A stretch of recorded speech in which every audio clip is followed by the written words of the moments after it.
More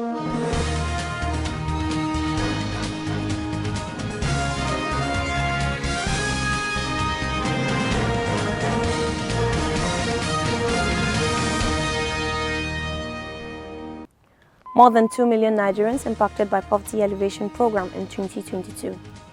15 terrorists killed as troops repel attacks on Zamfara communities.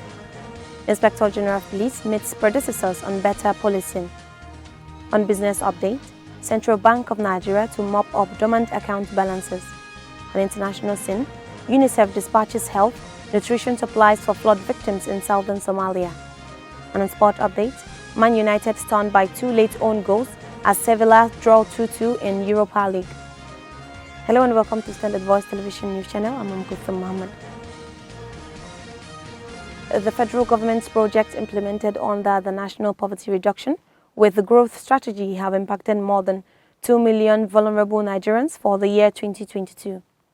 This was made known by Senior Special Assistant to the President on Media and Publicity, Office of the Vice President Laolu Akande, in a statement on Thursday after the National Poverty Reduction with Growth Strategy Steering Committee meeting at the Presidential Villa, Abuja.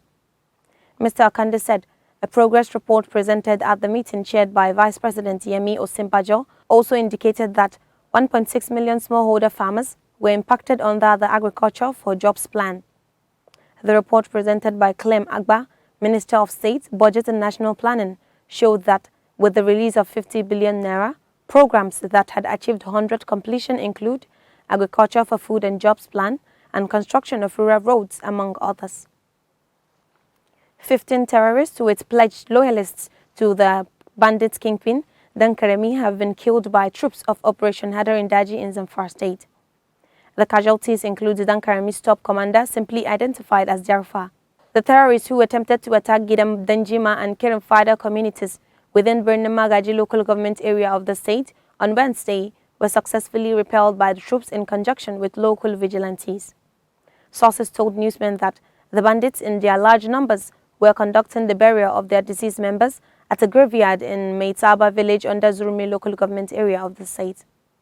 In another development, authorities of the army says the troops also rescued some commuters who were abandoned by the bandits after a fierce firefight.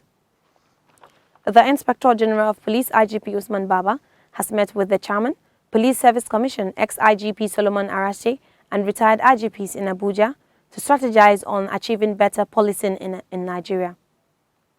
The Force Public Relations Officer, CSP Olumoyiwa Adejobi, in a statement on Thursday, said the meeting discussed issues affecting the Commission and the Nigeria Police Force. He said the meeting was also used to draw from the experiences of the retired officers who had at various times piloted the affairs of the Force and Police Service Commission.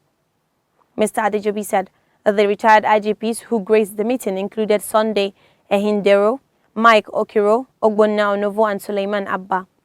According to him, the PSC chairman appreciated the IGP and retired IGPs for honoring his invitation while assuring that the commission under him will not relent in making sure that the welfare of officers and men are well catered for. The Zamfara State Independent National Electoral Commission has held a stakeholder meeting toward the conclusion of the 2023 general elections with security agencies and political party representatives, among others. For more on the story, Zainab Abdulwasi has the details. The State Resident Electoral Commissioner, Professor Barbara, stated that the meeting was in line with the INEC policy of openness of giving information when necessary and that the purpose of the meeting was on the forthcoming supplementary election scheduled nationwide to take place on the 15th of April 2023. Professor Barbara said during the February 25th presidential election, 3 constituencies in the state were announced inconclusive, which also happened in many states of the Federation, saying the Commission's headquarters decided the supplementary election to be conducted on the 15th of April. We on our part, we are determined, prepared to ensure that all the materials needed for the election and all the logistics needed are also done on the coming Saturday, so that will be the elections, 2023 election will be concluded, inshallah, successfully. He said the Commission have liaised with the headquarters about the need for the election and that they are getting materials needed for the election as well. As well as observers from the national headquarters to witness the election, saying the state election body is fully ready for the program. Zainab Abdulwasiyu reporting for Standard Voice Television. Speaker of House of Representatives Femi Gbajabiamila has issued a 30-day ultimatum to a construction firm, Julius Berger, to complete the permanent site of National Institute for Legislative and Democratic Studies. Mr. Gbajabiamila, who visited the site on Thursday in Abuja, issued the ultimatum after expressing disappointment with the level of job so far done on the project. He said the leadership of the National Assembly had done all it could to ensure that the project was completed. Director General of NILDS, Professor Abubakar Suleiman, also expressed disappointment with the level of the project, which he said had been awarded since 2013. Attempts made by newsmen to get the reactions of the Julius Berger officials on site to the development proved abortive as they declined comment. The National Population Commission has assured its functionaries of their safety during the forthcoming National Population and Housing Census to be held in May. The Plateau State Director of NPC, Mr. Pam Deme, disclosed this in an interview with newsmen on Thursday in Jos. He said that the Commission will adopt security apparatus of the demarcated communities during the exercise. He explained that this is in addition to the engagement of security agencies to ensure the safety of functionaries during the exercise and maintenance of order. He stressed the importance of the security of his functionaries and proper security arrangements, saying they are about establishing a security and logistic committee. He said the MPC conducted a series of community mobilization outreach to enlighten and involve community leaders and their members. The All Progressives Congress has called for calm ahead of Saturday's Zamfara Central, Gusau Safe and Bukuyum Gumi federal constituencies rerun polls. This was disclosed by the party's publicity secretary, Malam Yusuf Idris, on Thursday. For more on the story, Fauzia Ibrahim has the details. Malam Idris urged the electorate across the state to turn out en masse and vote for the APC candidates in the rerun. He also expressed sadness over the one-time destruction of properties after hoodlums hijacked the People's Democratic Party following its victory in the March 18 governorship election. He assured the party's support for the security agencies in carrying out their constitutional duties of maintaining law and order before, during and after the rerun.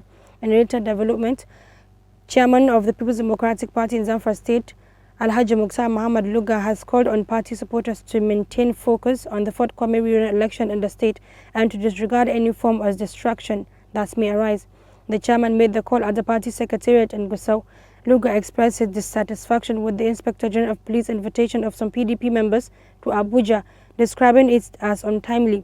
Luga emphasized that the allegations leveled against the PDP members occurred in Zamfara State and therefore should be better handled in the State Police Command in the state rather than at the Fort Headquarters in Abuja. Fauzia Ibrahim reporting for SVTV News. The Zamfara State Police has succeeded in rescuing 7 females and 2 male victims of Kucheri abduction in Tafe local government area of the state. This was disclosed by the command's public relations officer, SP Muhammad Shehu, in a statement on Thursday, as he reassures the command's sustained onslaught against bandits, other criminals in the state.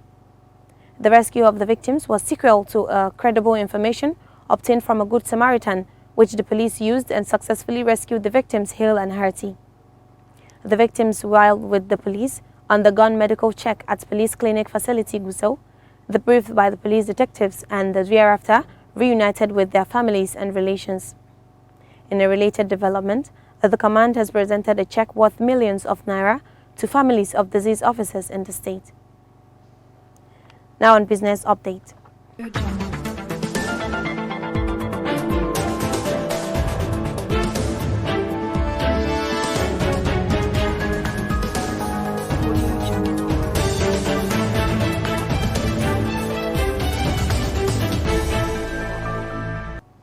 The Central Bank of Nigeria has proposed that banks should transfer funds in accounts that have been dormant for up to 10 years into a trust fund account.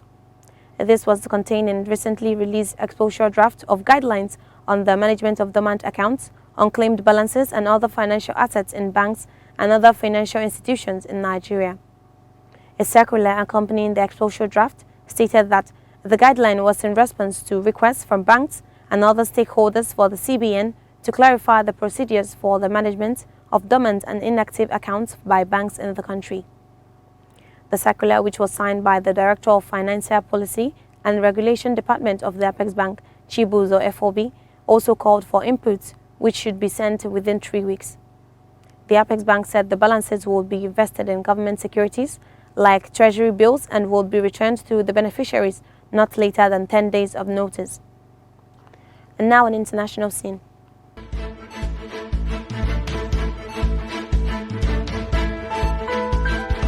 Audio Jungle.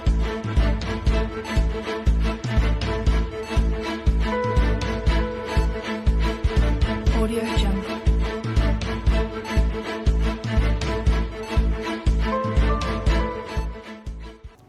The United Nations Children's Fund, UNICEF, said it has dispatched the first 12 metric tons of health and nutrition supplies for flood victims in southern Somalia. The UN agency said that the supplies will help the displaced families who now find themselves living in makeshift shelters on higher ground, contending with overcrowding, a lack of clean water and limited access to sanitation facilities. According to the UN, the flash floods caused by heavy rains have since March killed more than 20 people, displaced over 100,000, and destroyed property, including health facilities. Lives were lost in the worst affected Badher district in Gedo region, which had experienced the heaviest rainfall in recent days. The UN agency said a total of 23 metric tons are in queue for the response. Now in sport update.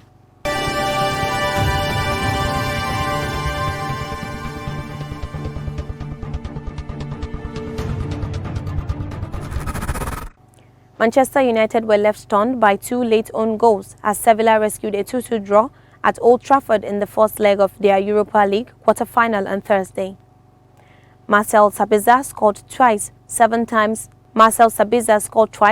minutes apart in the first half after through balls from Bruno Fernandes and Anthony Martial to put United in control of the match and seemingly the tie ahead of next week's second leg in Spain.